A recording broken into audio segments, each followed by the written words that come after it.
or in fact anything like it. If you just pick up the news any morning, you'll find a flood of really discouraging information. Recently, my wife and I were in California. Our 5 children and 2 grandchildren live in Los Angeles.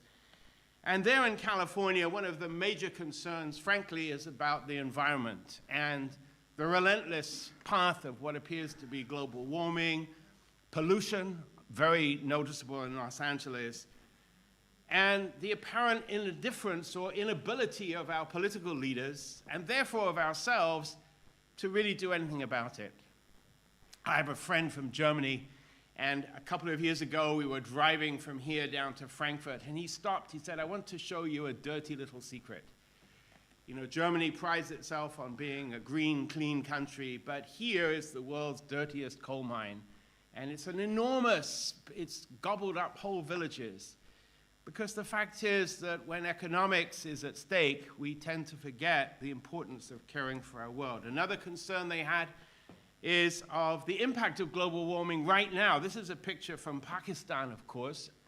Earlier last year, there were these terrible floods in Pakistan.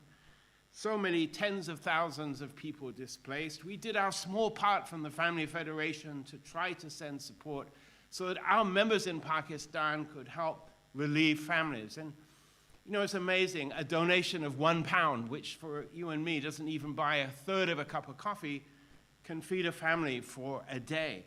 Here in Europe, obviously our concern is about the war in Ukraine. We have a flourishing Family Federation and UPF in Ukraine, and for that matter in Russia. But in reality right now, war is raging, and no one seems to know how to stop it.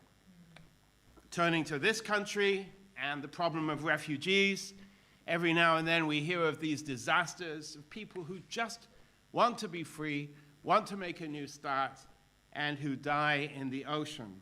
And if they do get here, like this young boy, there's the very real problem of human trafficking, the exploitation of children. I mean, the litany is long and depressing. And moreover, recently we've discovered that the people who should be protecting us often are not. Because, as David said this morning, without good people, it's a myth to think that we can have a good society and a good world. David said that peace really starts with living for the sake of others, putting myself second and making others first. Easy to say, but how often we tend to promote our own concerns first. And if I have something left over, then maybe I will do for someone else. But actually, in the original principle as designed by God, there was meant to be a partnership between the individual, myself, and the whole. And frankly speaking, the whole should come first. Now, if there's only the whole, and you only live for the sake of others, this is not going to work well. Eventually, you will become dry. The poet W.B. Yeats said, "Too long a sacrifice makes the heart of stone." And the American humorist James Thurber said of one of his friends, "She lives for the sake of others. You can tell the others by their hunted look." So, there needs to be a right balance. If you're the person who only lives for the public but does not attend to your own needs, eventually you may become a burden on others. So the right relationship is important. We talked about the importance of a kind of give and take where the individual will live for the sake of the whole, and in turn the whole supports the individual. But what actually happens is rather different. When we start to think others really exist for me. Now, I know no one in this room would confess to that, but let's be honest, there are times when we tend to put ourselves first, start to think that someone else is for my benefit. And what happens then is that, in fact, the individual purpose grows and the whole purpose shrinks. And before you know it, we have a world where people are only seeking to gain from each other. And if not individuals, certainly nations. And this is a real problem. Now, there are many theories of the root of conflict. And you'll be happy to know that I won't be exploring them all this afternoon. But when I was in college, there were three that kind of grabbed a lot of our attention. The first was the theories of Marx and Lenin, the communist philosophers, who, as you know, posited that the real problem is economic imbalance and the class struggle, and the fact that some people have more material things than others. The great irony, of course, of the communist system was that in the end, everybody had nothing, and that people were poor and desperate, and instead of equality, there was even more oppression. Another theory, one that attracted me when I was in university, was the teachings of Darwin, which expanded into social Darwinism, the survival of the fittest. In other words, we don't need to take much responsibility in society because those who are destined to succeed, whom Nietzsche called the supermen, they will rise to the top, and others, well, it doesn't matter. That's the way it is. Or the theories of Freud and the ideas that really the problem is inside, which I would agree with, but it's to do with repression and frustration and other things. And there are even more complex ideas out there as well. In fact, in preparation for this talk, I found an explanation of conflict that solves everything. It's a little bit complex. Wait, why are we not seeing the screen? Have you been seeing it so far? Until 10 seconds ago. Okay, so here it is. The theory of conflict, explained. Don't you feel enlightened and uplifted? I'm just kidding, of course. That is not the explanation. In fact, the one I want to share with you this afternoon is unashamedly spiritual and has a religious background.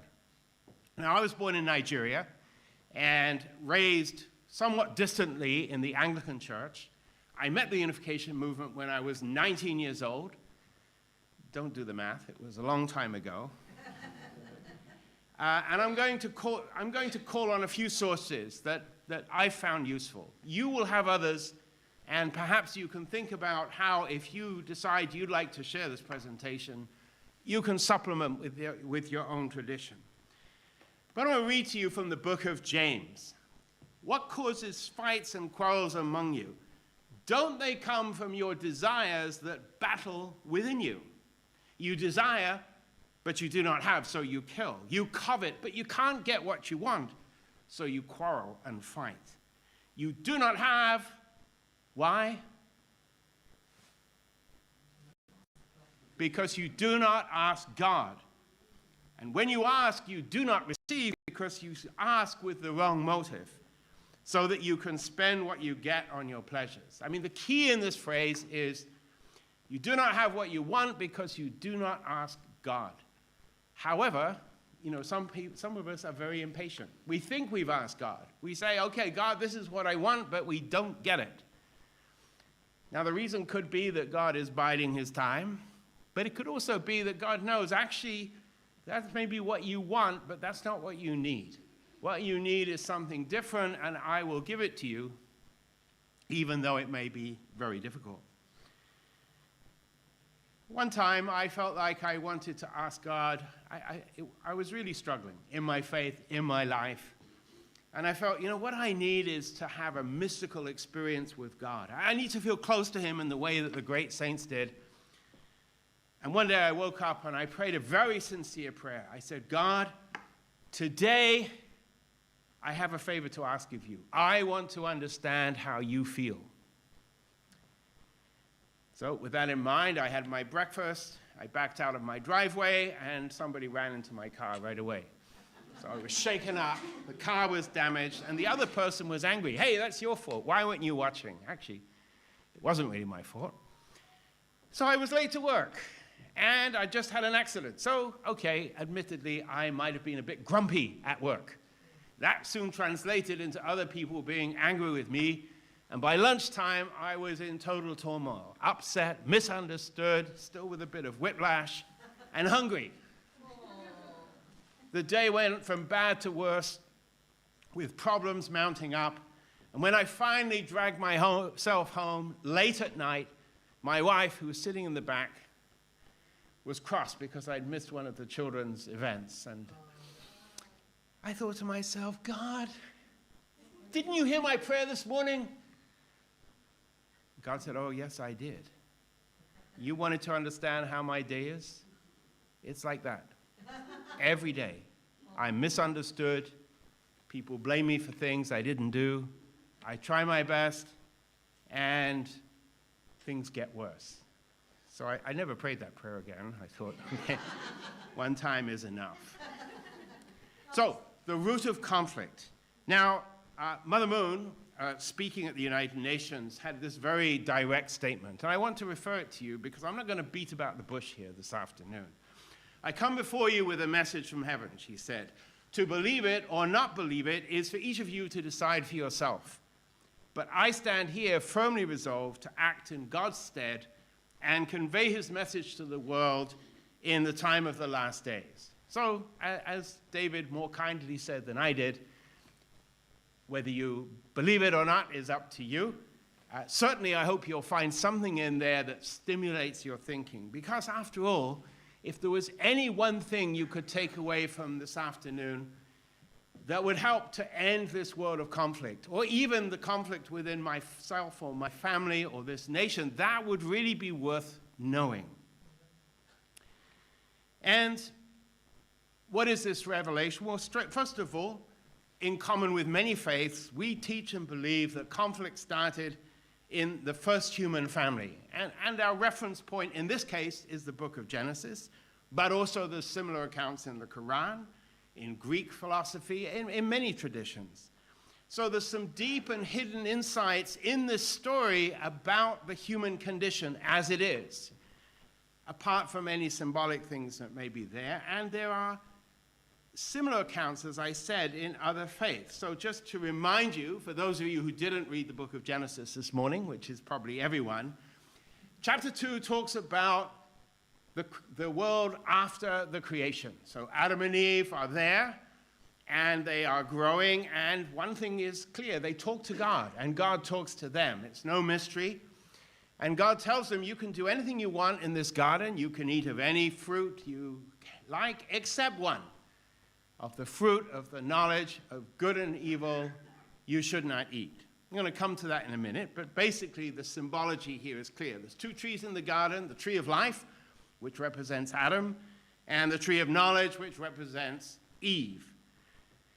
And this commandment, this mysterious commandment from God, do not eat that fruit or you will die.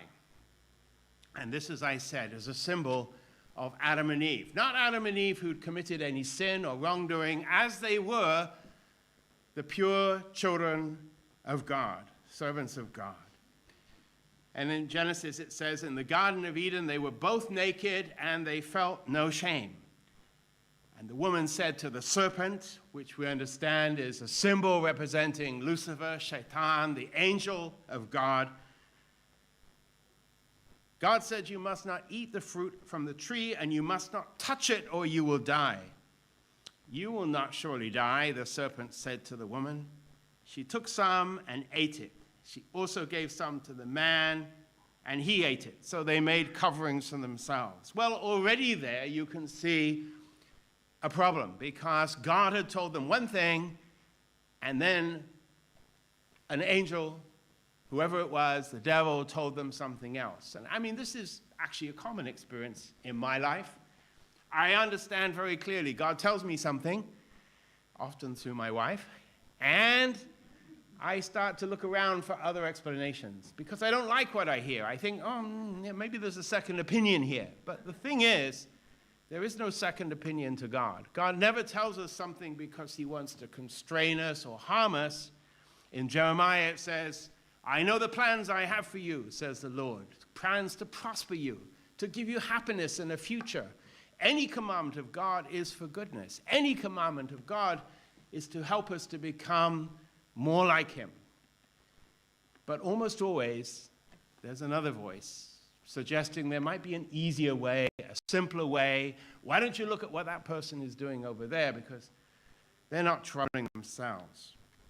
Now, Father Moon wanted to know more about this story, so he took himself up a mountain for a long time, and he prayed, what is this all about? I mean, could it really be that a literal fruit was the cause of the sin that has damaged human history? Some people think it was an apple.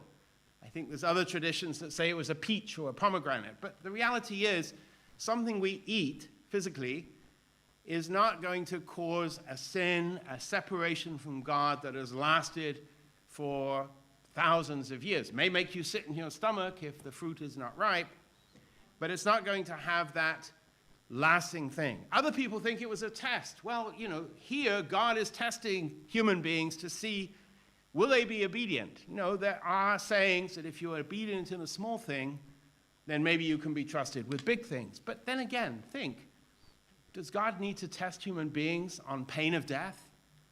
Does God need to give such a severe test? Would you do that as a parent or even as a responsible employer? Set up a dangerous working condition to see whether people would fail your test? Of course not. So really, it does, of course, have all these meanings. It does have metaphorical meanings. It does have implications of obedience. But the real truth comes from the recognition that this fruit was so desirable that Eve, who, in her own words, said, God said we would die if we ate it, she went ahead and did it anyway. And then, shortly after, she was able to tempt Adam to do the same. So what could possibly be more desirable than life itself? Well, we know the answer from our own society, because people throw away their lives, throw away their reputation, throw away everything for something that's essential to fulfill life's goal, which is love itself. Now, as you heard from David this morning, the idea of God was that the sexual relationship is reserved exclusively for that relationship between a husband and wife. It's not meant to be enjoyed beforehand or afterwards or elsewhere, but only there because that is where a man and a woman can come to resemble God. So the fruit of knowledge, therefore, knowledge in this case is not the sort of knowledge you get in school or from an exam. This is carnal knowledge, the knowledge of someone in the Middle Eastern tradition, of course, is sexual knowledge. That's why the Bible often says, so-and-so knew his wife and she had a child. So, and to bear fruit means to pass that love on to the next generation. So the conclusion, because I don't want to spend too long on this, is that Adam and Eve, our first ancestors, they did not listen to God. They listened to somebody else. They entered into this premature and illicit relationship of love, which caused them to be cast out of the garden and to lose their innocence. But let's think of a moment what happened immediately afterwards. I see some of you sleeping, so there's only 5 more minutes to go. I promise you. No, I'm lying. It's longer. That very night, God apparently came looking for them. So this is after they've made this terrible mistake. God comes into the garden looking for Adam, looking for Eve. Adam, where are you? And he's hiding. And finally he comes out of the woods and says, well, God, that woman made me do it. And Eve said, wasn't me, it was the serpent. What did God want? No matter what happened, no matter how you interpret this story, I'm sure what God was hoping to hear was Adam man up and accept responsibility. What if Adam had said something like this? God, Dad, I don't know how to say this, but the very thing you told me not to do, I did it. It was wrong. I was stupid. I now realize it was a terrible mistake. How can I make it right? Hope that's not me. And what if Eve had said, well, actually, God, it wasn't all Adam's fault. In reality, I was the one who started this off. It's my fault. It would have been a very different story, I think. But their response and what followed showed that this essential relationship had broken down. Maybe some of you have had the pain of a broken relationship, whether with a husband and wife or with your children. The fact is, you cannot repair that by yourself, right? No matter how you try, if the other party doesn't want to make a sincere effort, it's over.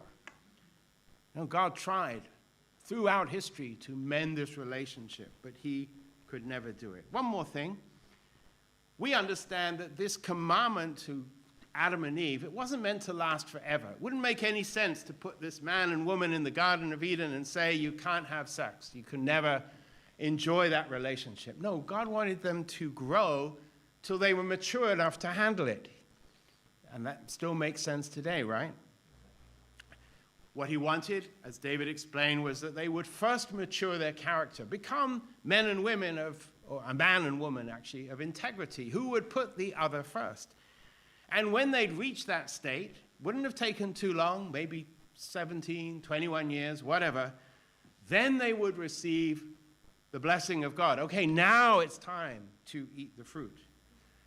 So the commandment not to eat lasted for a certain time, and after that they would be free to enjoy the married love relationship that God intended them to have. But what happened?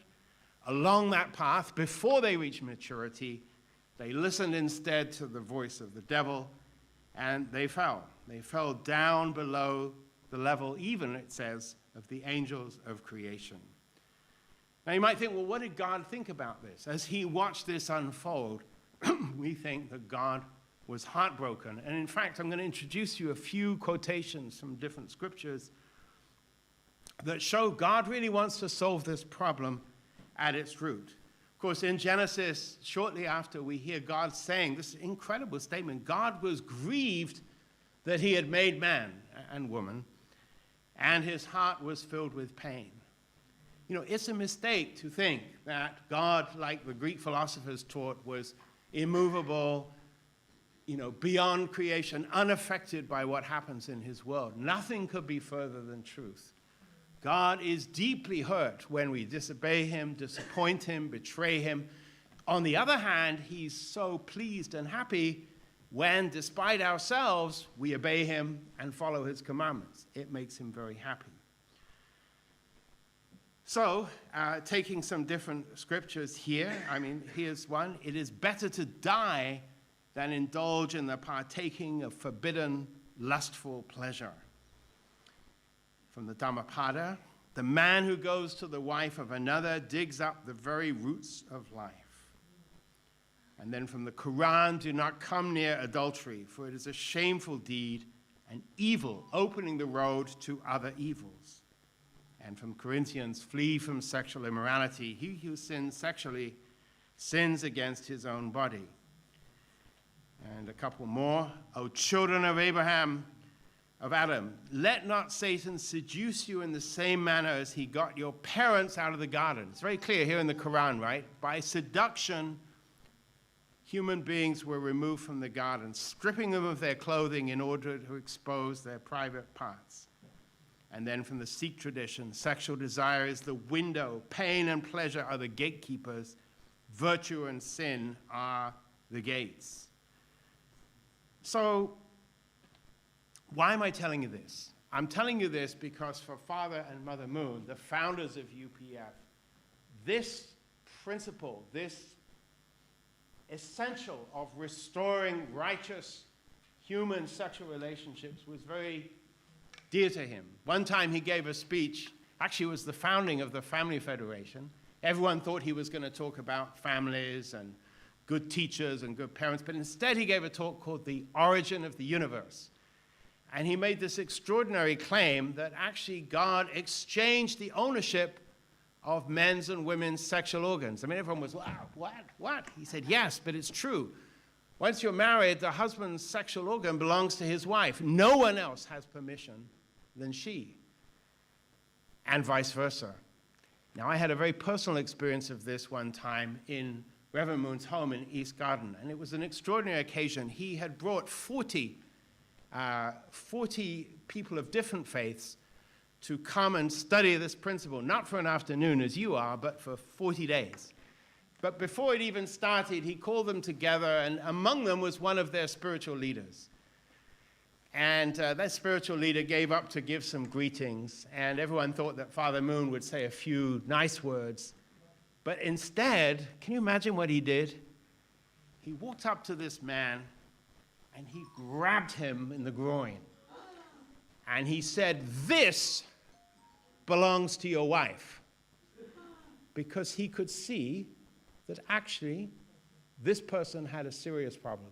Later, his wife explained, that was the best thing that ever happened to my husband. To be exposed in public, he repented, he changed, and our marriage has been wonderful ever since. So, I'm not going to do that here, because I'm not Father Moon. But excuse me for being blunt, because maybe here in this room, looking around, everyone looks pretty virtuous. But I bet you know some young people, maybe your grandchildren, your children, your nephews, your nieces, people that you teach in your mosque or your school, and you can see them destroying their lives in front of your eyes by immorality or by the abuse of substances or whatever it might be. You'd love to stop them, but you can't. They have to want to do it themselves. This is God's tragedy. So whether it's for you or for your loved ones, please pay attention to this point.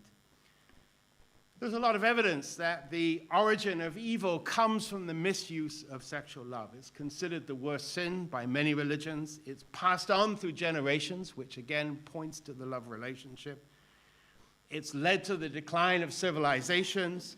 It brings about family breakdown and the degradation of sexual love into something dirty, something shameful. We shouldn't be ashamed to talk of what was meant to be a beautiful aspect of God's creation, but instead it's hidden away and whispered about. So as I said, immoral love has destroyed civilizations. You might think then of Rome and the orgies and the things that go on, but I'm telling you, we're not so far away from that today. In fact, misuse of love is eating away our societies from the inside. It's not the only problem, of course, but it is a very serious one, and it's one that lies within our sole power to address. You don't need money, you don't need technology, you need, and we need to strengthen ourselves, our families, and our marriages. Father Moon had this to say: what is the reality of our world today? Disorder and sickness of every kind, including war, violence, and drug abuse, have infected humankind. More important, the rapid collapse of sexual morality among the young, the increasing divorce rate, the breakdown of the family are destroying the foundation of human society. All these things originate from the fall. So my purpose here is not to go back 6,000 years and think only of what might have happened in a distant garden, but to look at the reality of the world today. And, it's like if there's a polluted stream or river, you have to go back to the source. What is causing this problem? And what does this mean for us here in the audience today? Well, the first thing is we have conflict within ourselves. So on the one hand, we are afflicted with selfish thoughts, words, actions. We have a problem when our body tells us to do one thing, the easy thing, the comfortable thing. But we also have the desire to do goodness, to act unselfishly. And this is when our original mind, our conscience, is leading us. It is a battle.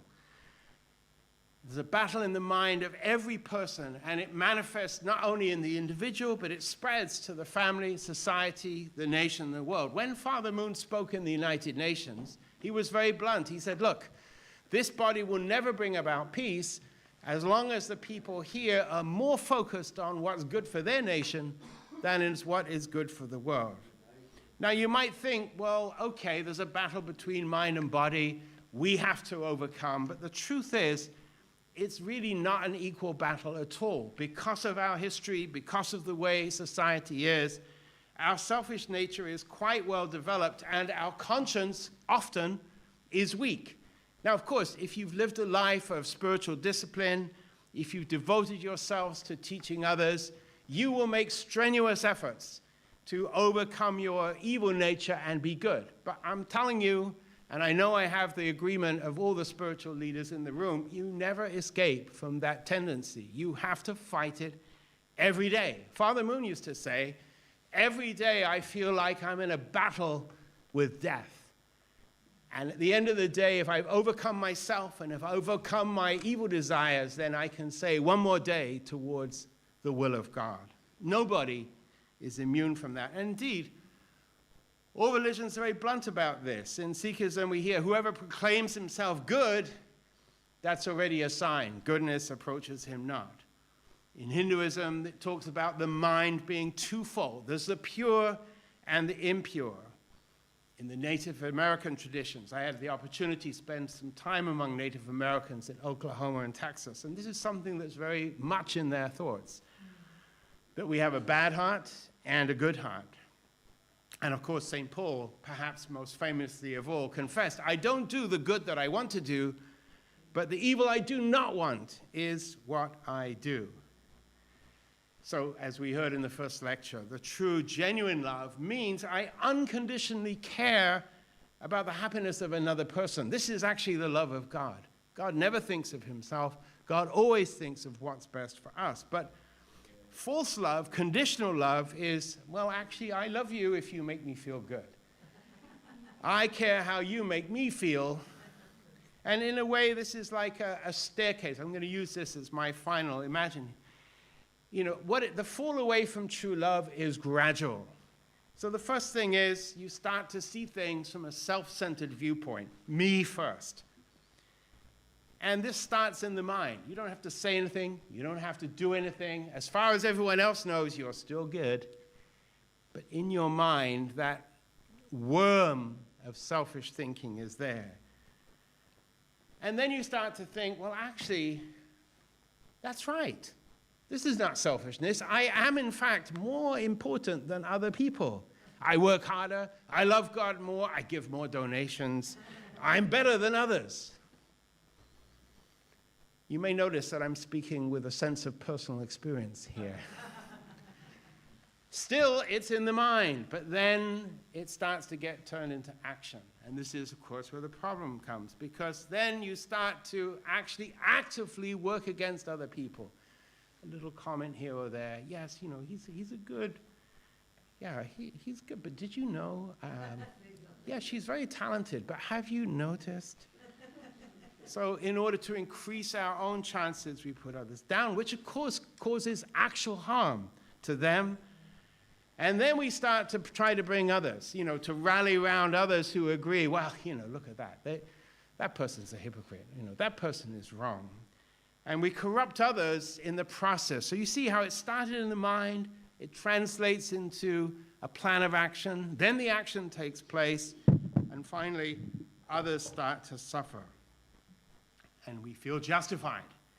And soon we're ready to get others to do the dirty work for us. So we're no longer selfish. No, we're just following the herd. Okay, we are born for the sake of love, said Father Moon, live for the sake of love, and finally die for the sake of love. Not only people, but all beings desire true love. David referred to this. The creation is suffering. All creation is longing to receive and experience God's love through men and women who've become one with God at the pinnacle of true love. It is a shame, that's an understatement, that we have not realized this degree of love. But there is good news. God never gives up. And, you know, we're talking now about a history of evil and suffering that has lasted for not just hundreds, thousands, maybe tens of thousands of years, really all the way back to the beginning of recorded history. However, and this is from the book of Isaiah, actually it's 42, not 14, it's the wrong way around. The Lord of hosts has sworn, as I have planned, so it shall be, and as I have purposed, so shall it stand. So in other words, there's hope, because God will not give up. And you're going to hear from David shortly about what God is doing now and today and how we can help bring about this reconciliation that we all want. So I'm going to conclude here and invite you again to form into these small discussion groups. And if you're brave, I want you to do two things. First of all, please don't sit with people you know very well. Try to meet with someone new. And second of all, well, anyway, if you're really brave, you can explore a challenge that you've experienced in this conflict between good and evil in yourself. Hopefully, one that you won, and then you can share that good news with others. let's welcome Robin back. Thank you.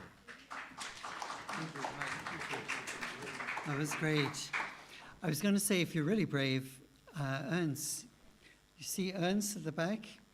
He's going to record inspirations, if you've got inspirations through these presentations, or if someone's really inspired in your small groups, suggest to them that they speak to camera with Ernst at the back. Thank you. Please form these small groups. So 2 rows, if you could, front row, if you could turn around together with the row behind. And third and fourth together, 5th and 6th.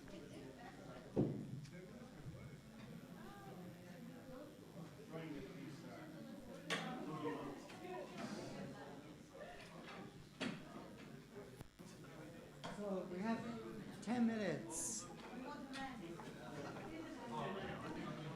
Or just over 10 minutes.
Vital your presence and participation is for the reunification of North and South Korea.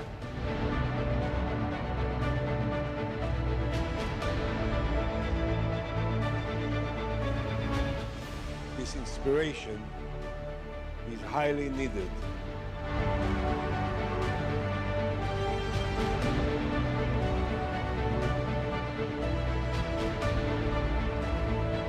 It's important to take in consideration all aspects, including, we just heard it, the North Korean fears, and that nobody loses face.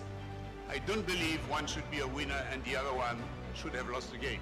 It's a question of finding a solution that both can be the winners.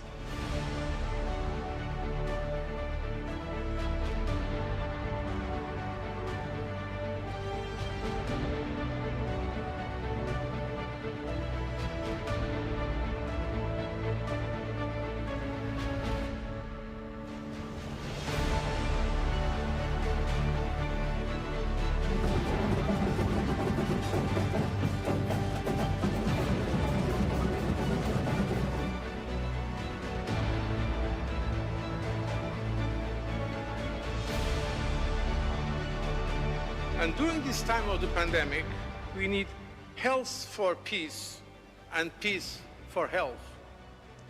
The 2 laureates, Professor Dame Sarah Catherine Gilbert and Gavi, the Vaccine Alliance, are the heroes who devoted themselves to health for peace and peace for health with their commitment to humanity.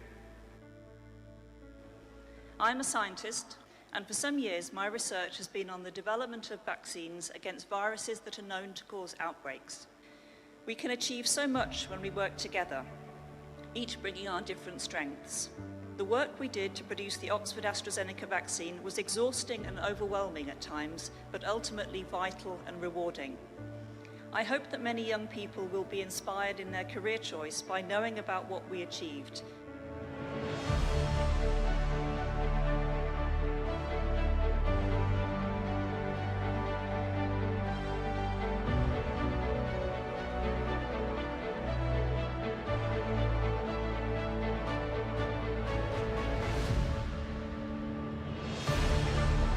Trong miền Aram rộng hợp rì rê dạng cây lệ, và trợp tan chưa tăng chưa một chả. chỉ là phí biên bọn xuân hàng.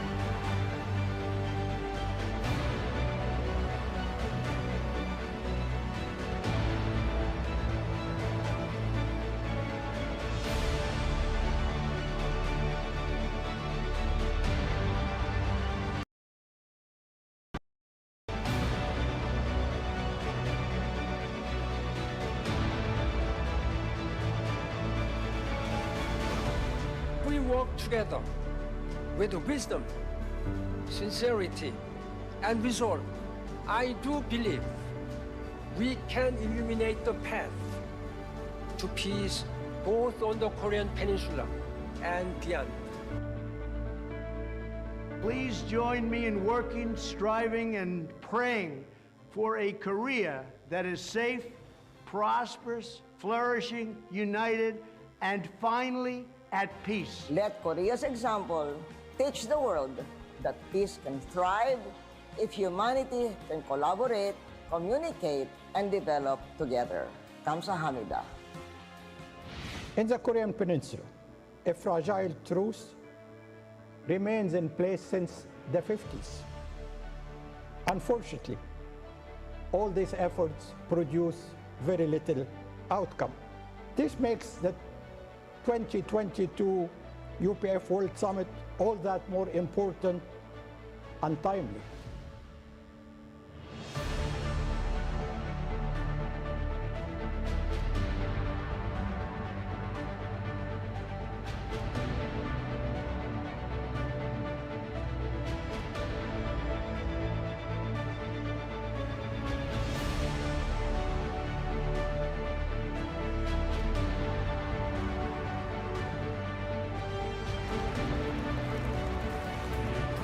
A breakthrough of peace on the Korean Peninsula would reflect globally.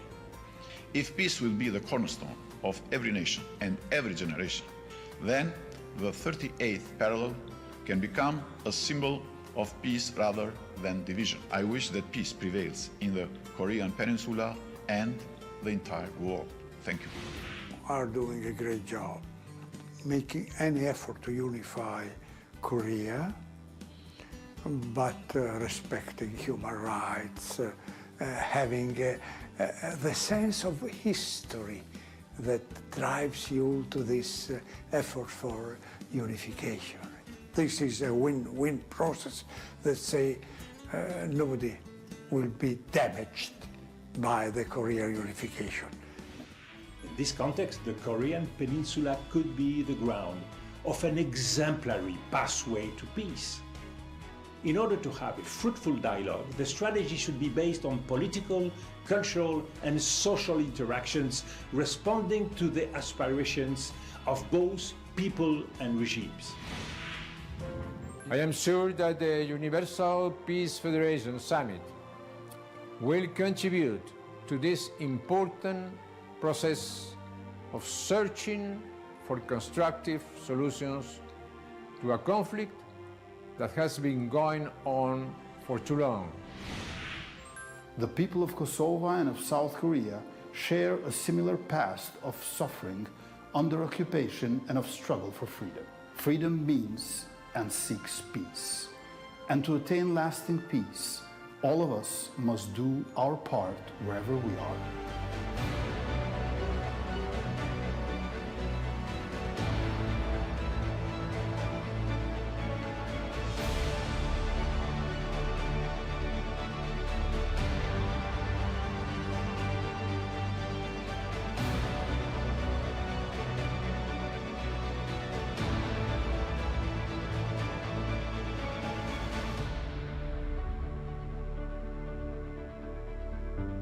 이 민족이 세계 모든 나라들이 하늘을 부모로 모시는 자리에서만이 진정한 세계 평화, 자유, 평등, 평화, 통일의 행복한 하늘 부모님을 중심한 인류 한 가족의 세계가 이루어질 수 있습니다.